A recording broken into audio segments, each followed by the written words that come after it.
Regis Johnson and Arhonda Tillman. Regis Johnson and Arhonda Tillman just went before a judge in Bartow who set their bond at $500,000 each.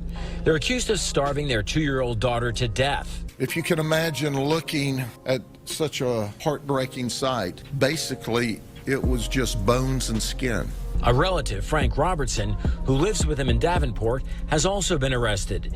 He's accused of watching the child go downhill month after month and not reporting it.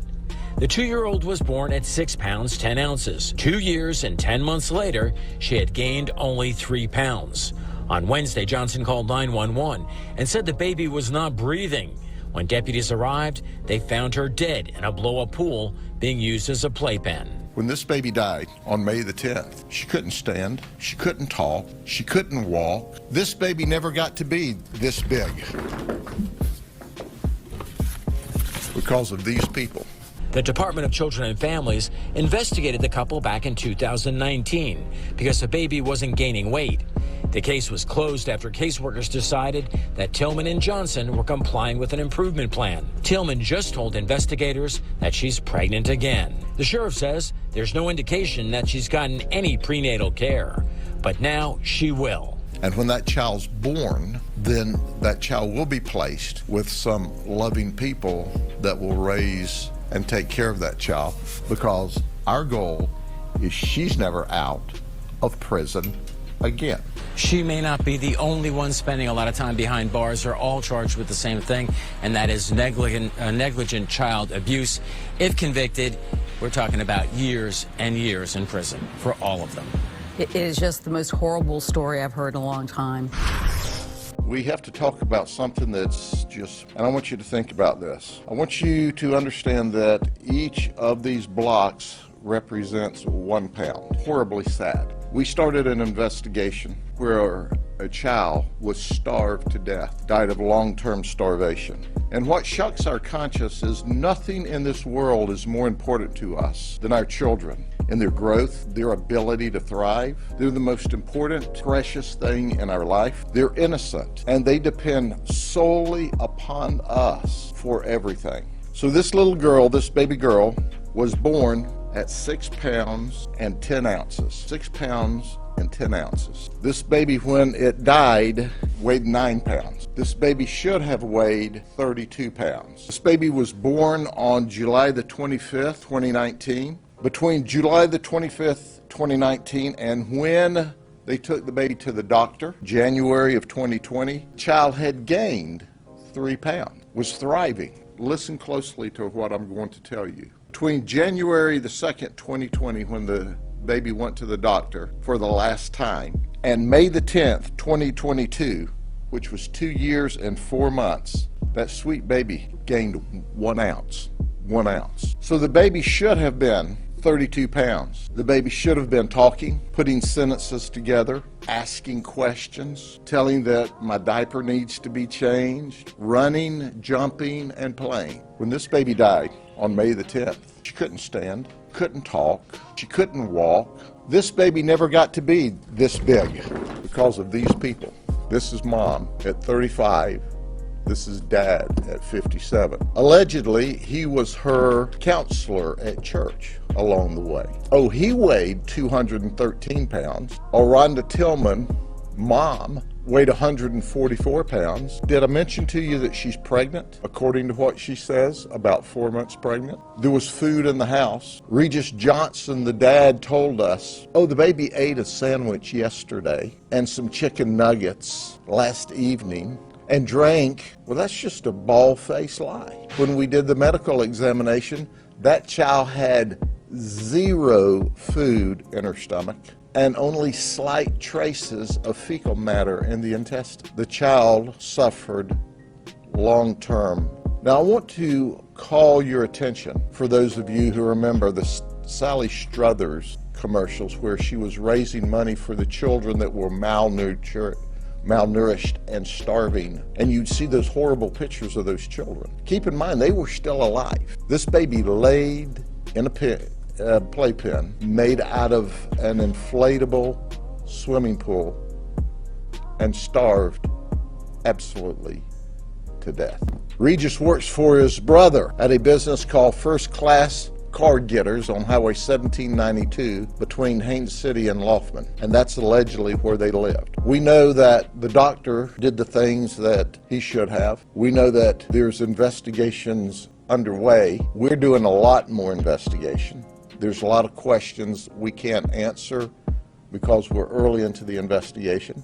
There's some questions we can't answer because they're protected by DCF regulations. These folks are both charged with aggravated child neglect at this moment in time. Obviously, it is our intention to charge them with the appropriate murder charges, but we've got to do medical investigations. The medical examiner's got to complete some work before we file those charges.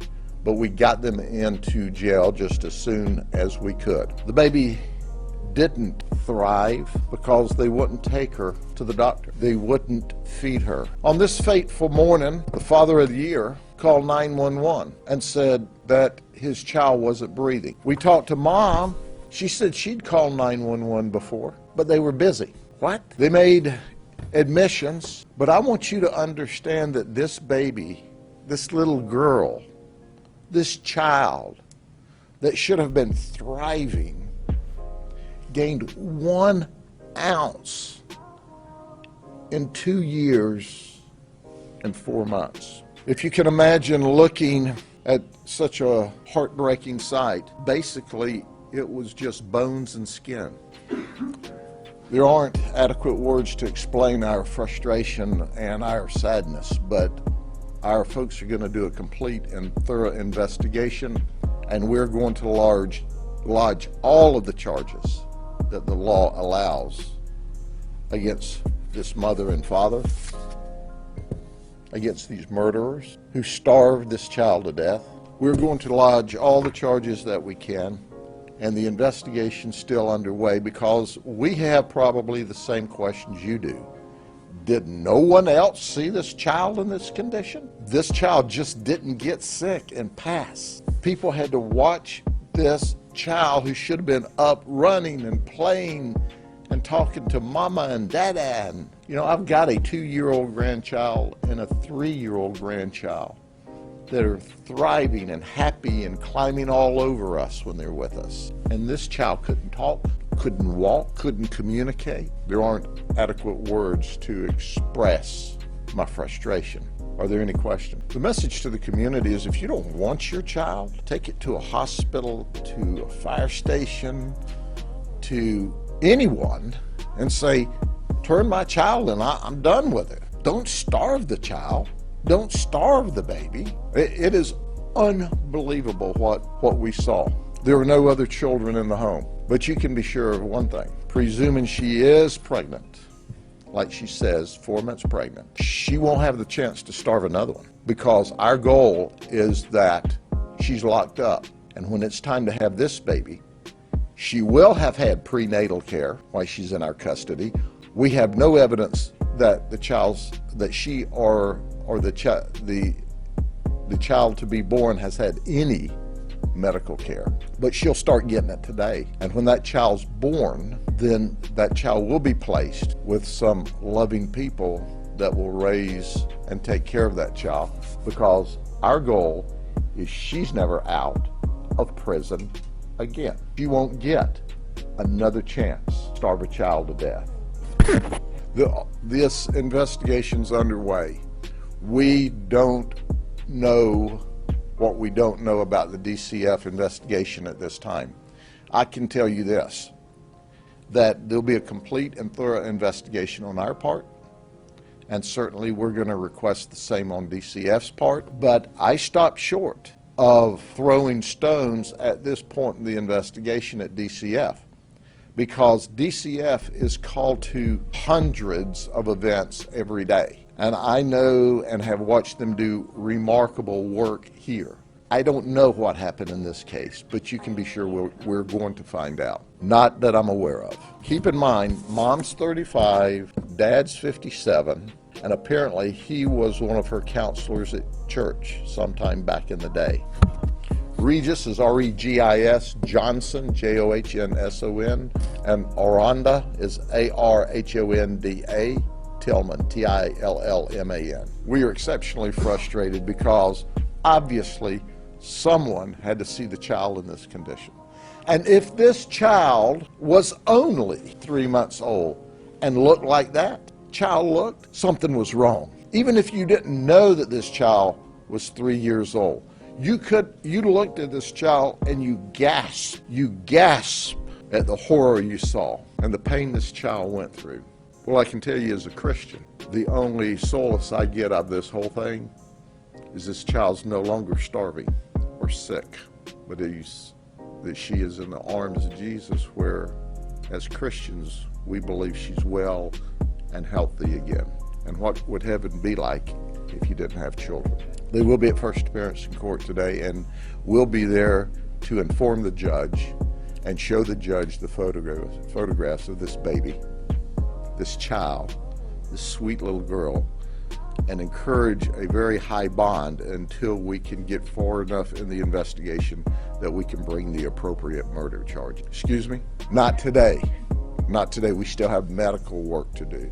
So we're charging aggravated child abuse today and asking for a high bond until we can finish our investigation. The official cause of death will not be ruled upon by the medical examiner until the completion of all the investigation, but it's evident to us that it's long-term starvation. I don't know what the criminal records are. We'll get that for you. Now that's very important. Every person in society is a first reporter. So no matter who you are across this state or nation, if you see a child that's being neglected or abused, you have not only an ethical and a moral obligation, but a legal obligation in Florida to report. But tell someone, this baby can't speak. Think about it. When we have these beautiful children, these beautiful babies, they're totally dependent on us to eat, what they wear, how they grow, how they thrive. They're totally dependent on us. And these folks starved this beautiful little girl to death.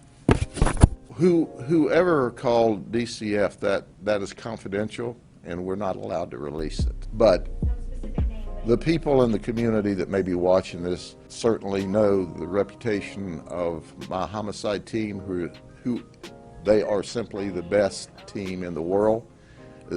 They're in a full court press to gather all the details and do a complete and thorough investigation.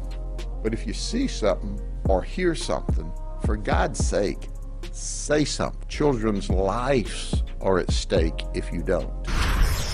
Polk County Sheriff Grady Judd giving us details on a 2-year-old starved to death and the parents who have been arrested. Alarming is the word that comes to mind. When you think of babies, you think of young children, toddlers, you're thinking of course, taken care of with big chubby cheeks, big chubby thighs. You're thinking of how cute they are at that age.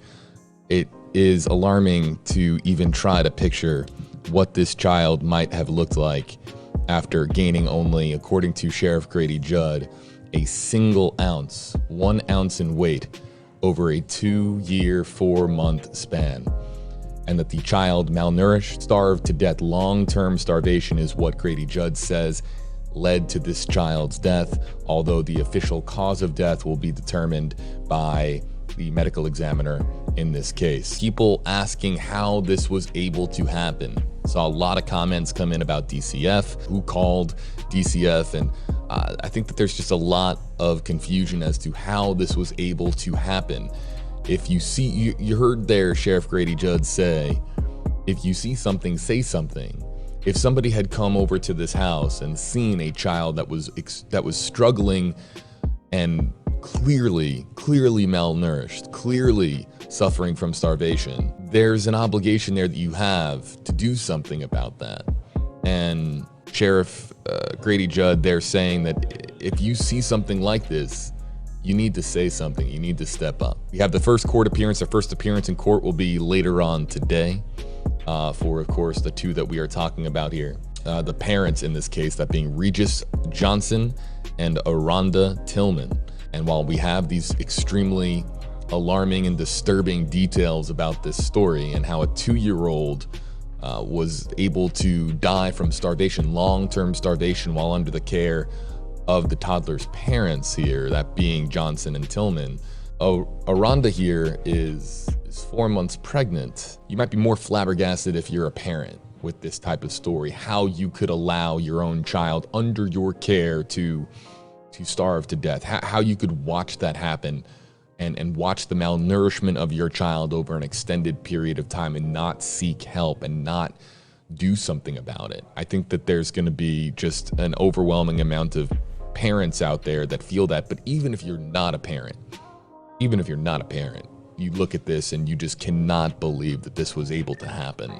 How a young child really didn't even get a fair shot at life. Didn't even really have you heard Grady Judd there say wasn't even able to talk, form words into sentences and communicate. It's all people who should feel human empathy that should be furious and wanting these two to be locked up forever.